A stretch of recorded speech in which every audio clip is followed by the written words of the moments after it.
Hello friends, welcome to bliss cinemas. இன்னைக்கு நம்ம Tamil டப்பிங்ல release ஆயிருக்க ஜூனியர் படம் எப்படி இருக்குன்னு பார்க்க போறோம். வாங்க வீடியோக்குள்ள போகலாம். இந்த படம் பாத்தீங்கன்னா ஒரு கமர்ஷியல் படமா ரிலீஸ் பண்ணிருக்காங்க. இப்ப இந்த படத்தோட கதையை பத்தி பார்க்கலாம். நம்ம ஹீரோ பேரு அபி. அவர் ஒரு காலேஜ் ஸ்டூடெண்ட். அவருக்கு ஜாலியா இருக்கணும்னு ஆசை. ஆனா அவங்க அப்பாவுக்கு பாத்தீங்கன்னா தான் பையனை ரொம்பவே கேர் எடுத்து பாத்துக்கணும் அப்படின்ட்டு ஆசைப்படுறாரு. ஏன்னா அவங்க அம்மா இவர் பிறந்தப்பே இறந்து போயிருப்பாங்க. அதனால சின்ன வயசுல இருந்து ரொம்ப கேர் எடுத்து பாத்துக்கிறாரு. என்ன நம்மளால காலேஜ் வந்த அப்புறம் பாத்தீங்கன்னா அதெல்லாம் தேவையில்லை அப்படின்ட்டு பாக்குறாரு. அதுக்கப்புறம் ஒரு கம்பெனில இன்டர்னா ஜாயினும் பண்றாரு. அந்த மாதிரி சிச்சுவேஷன்ல பாத்தீங்கன்னா அங்க சிஇஓ இருக்கவங்க தான் ஜெனிலியா. நம்ம ஹீரோக்கும் அவங்களோட ஃபர்ஸ்ட் மீட்லயே ஒரு பிரச்சனை ஆகுது. அது என்ன, அதுக்கப்புறம் ரெண்டு பேருக்கு நடுவுல இருக்க ரைவல்ரி என்ன, கடைசியில ஜெனிலியாவை பத்தி நம்ம ஹீரோக்கு தெரிய வர உண்மைகள் என்ன, கடைசியில என்னதான் ஆச்சு அப்படின்றது தான் இந்த படத்தோட மொத்த கதையே. இப்ப இந்த படத்தோட பாசிட்டிவ் நெகட்டிவ் பத்தி பார்க்கலாம். பாசிட்டிவ் கண்டிப்பா நம்ம ஹீரோட பெர்ஃபார்மன்ஸ் சொல்ல ஒரு நீட்டான ஒரு பெர்ஃபார்மன்ஸ் கொடுத்திருக்காங்க. ஒரு நல்ல ஒரு ஸ்கிரீன் பிரசன்ஸ் கொடுத்திருக்காங்க.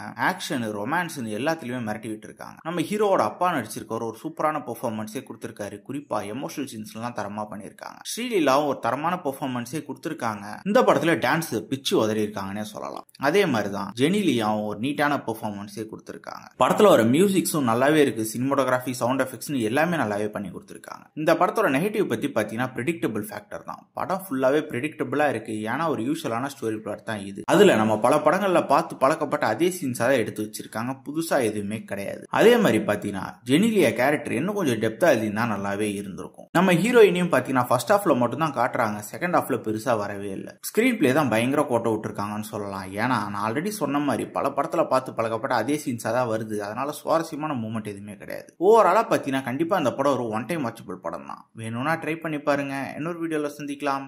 தேங்க்யூ.